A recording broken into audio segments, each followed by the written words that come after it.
اچھا، نفل نمازوں کے فضائل میں نماز تہجد کے فضائل بیان ہوئے، نماز اشراق، نماز چاش، نماز اوابین۔ اسی طرح نفل نمازوں میں ایک خاص نماز صلاۃ التسبیح ہے۔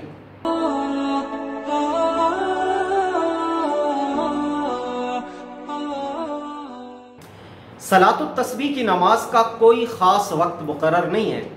دن میں، رات میں، مکروہ وقت کے علاوہ کسی بھی ٹائم آدمی صلاۃ التسبیح پڑھ سکتا ہے، اور صلاۃ التسبیح کی نماز میں 4 رکعات پڑھی جاتی ہیں۔ یہ وہ نماز ہے جو حضور پاک صلی اللہ علیہ وسلم نے خاص طور پر اپنے چچا حضرت عباس رضی اللہ تعالیٰ عنہ کو سکھلائی، اور فرمایا تھا کہ اے میرے چچا جان، اگر ہو سکے تو آپ روزانہ اس صلاۃ التسبیح کو پڑھیں۔ روزانہ نہیں ہو سکتا تو ہفتے میں ایک بار پڑھیں، ہفتے میں نہیں ہو سکتا تو مہینے میں ایک بار پڑھیں،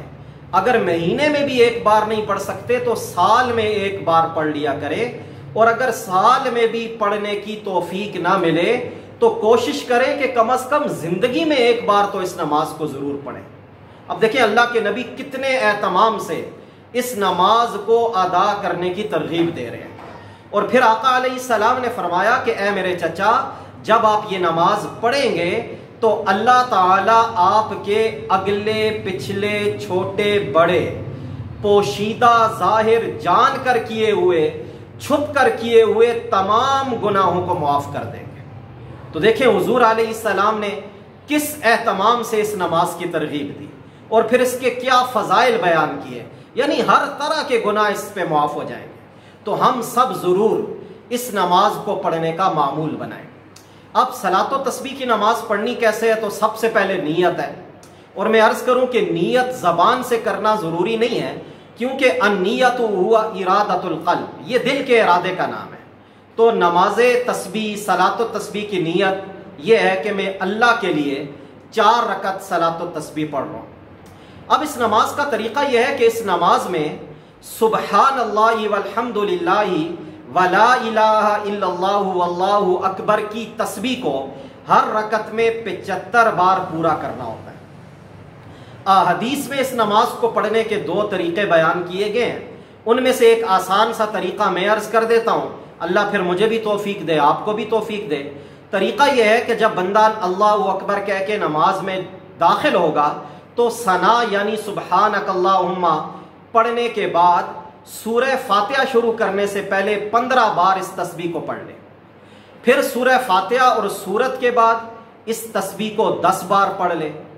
پھر رکوع میں جائے اور رکوع کی تسبیح پڑھے سبحان ربی العظیم۔ اس رکوع کی تسبیح کو پڑھنے کے بعد رکوع ہی کے اندر 10 بار اب یہ تسبیح پڑھ لے سبحان اللہ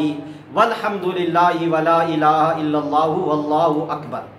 پھر رکوع سے اٹھ کر سمع اللہ لمن حمدہ ربنا لک الحمد کہے، اور اس کے بعد 10 بار پھر یہ تسبیح پڑھے۔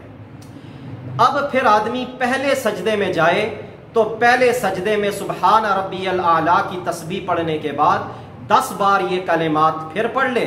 اور جب پہلے سجدے سے اٹھ کر جلسے میں بیٹھے